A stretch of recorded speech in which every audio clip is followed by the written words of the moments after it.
Hello everyone, welcome back to another episode of Technologyglance.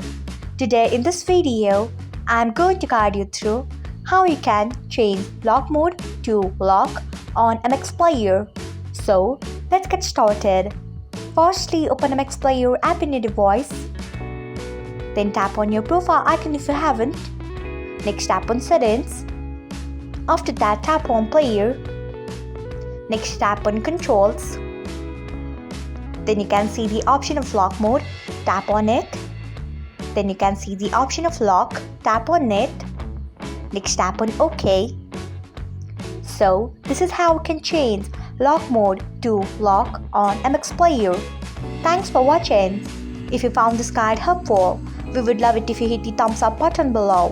We upload great new tech tutorials like this one every day, so do not forget to subscribe to our channel and hit the bell icon so that you will never miss another update.